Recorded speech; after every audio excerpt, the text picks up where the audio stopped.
If you must prepare for tomorrow, please consider knowing something about public presentation. Anything and everything that you do outside yourself is public presentation. Whatever you do when you are alone and there's nobody with you is private. But if you step out and you meet just one friend and you have to talk with your friend, you are already public presenting. Just one person. And I'll tell you the reason why. From that one person, whatever you do can get to 1 million people. Now, depending on where you are and depending on the role that you have to play, you can be 3 different persons in the space of 24 hours. You can be a father or a mother at home. You can also be a boss or a subordinate in the office. You can be a buyer or a seller in the marketplace. You can be a teacher or a student in the classroom. In the space of 24 hours, the same person. The man is a father and he's only 32 years old. He has his first degree and he's doing his master's program, but he's working full time. He manages some people, but he has a boss who is senior to him. So when he goes to work, on his way back home, he goes to the supermarket or somewhere to buy something to take home to his wife. If he gets to the classroom and he wants to behave like a father, what's going to happen? Excuse me, you may be 60 years old. In this place, you are my student. The lecturer will say. Now, so, depending on where you are or what role you have to play, in a space of 24 hours, you can be 4 different persons. Look at this fellow and just concentrate on him everywhere you see him. Now look at him here. He's the same fellow. Look at him here. Look at him here. The same fellow who was stepping out as if to say he owned the whole of Nigeria. You can see on the face of that elderly man, he's discussing a very serious issue. He's not smiling. How many of us know this? That the greatest problem that a man can have is to not know who he is at a particular time. The second point is this. Whatever role you have to play in public present, there are 2 things that you present. You present yourself, you present your message. Now, one is more important than the other. But those 2, you've got to present. If you're preparing for tomorrow, you must learn how to convince people about the things that you believe in. If you are thinking of a good tomorrow, a bright future, a secure tomorrow, a tomorrow that is comfortable, a tomorrow where you will be at peace with yourself, you'll be at peace with everything and everyone around you, a tomorrow where you'll be at peace with your Maker, it is important that you learn to know how to convince people. For every presentation, the questions you must ask yourself. 1, who am I? Second question, where am I?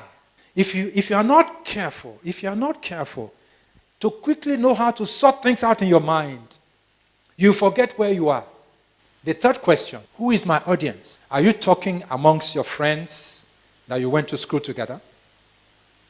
Or are you talking to a group of retired civil servants who do not reside in Abuja, but they have come over to Abuja because their pension has not been paid, and you are the man in charge of pensions board, and you need to talk with these people so that they can go back home and come back again? You are not amongst your friends or that you went to school together. You don't throw banters around here. This is serious business. So, who is my audience and what is my message? Depending on who you are and where you are, you can either be an active presenter or a passive presenter. Let me paint a picture to you. my secretary come. He's the president. And I'm the ADC. You know when the president is talking, his ADC is standing by his side. But the president has been talking for 30 minutes, and the ADC is... That is, the president is the active presenter. The ADC is passive, but it can be obstructive. So you can either be an active presenter or a passive presenter. Two types of audience exist.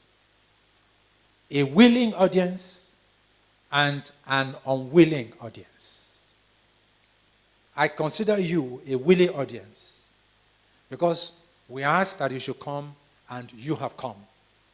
No force, no harassment, no cajoling, nothing. But you may have an unwilling audience if you want to resolve conflict between two people. And none of them really invited you to come and help them. If they are huge, hefty people who are fighting, I say, why are you doing this in public now? Don't bring shame to yourself. The two of them stop and they look at you. You will run. You want to resolve the conflict, but they are not willing. In public presentation, when presenting the same message to two different audiences, while your message remains, your language in quote, must change. Your message is about discipline. But here you are talking with children, maybe teenagers. But here you are talking with business executives about discipline.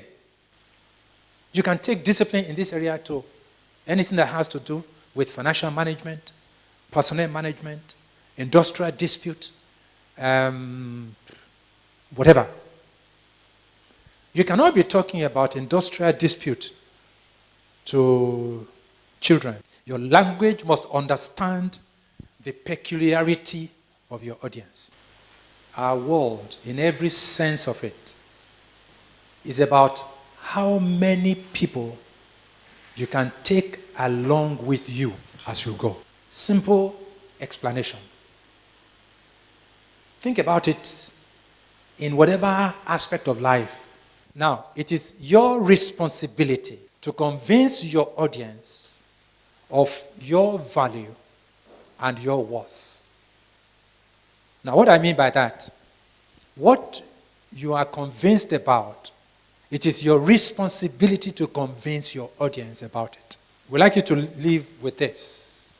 Every day, we make expressions, dozens of them, every day. Those expressions define people, they define things, they define ideas, and they convey our definitions to others. Now, how you express what you see and how you feel will help others to understand it or to misunderstand it. The way you make your expressions about that person, about that situation, about that idea, can either help somebody to understand it or make somebody to not understand it.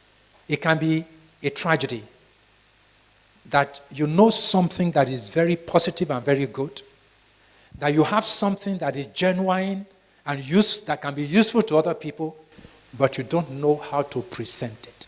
Now, as a public presenter, it is your duty to create the atmosphere that allows your audience to enjoy their time with you.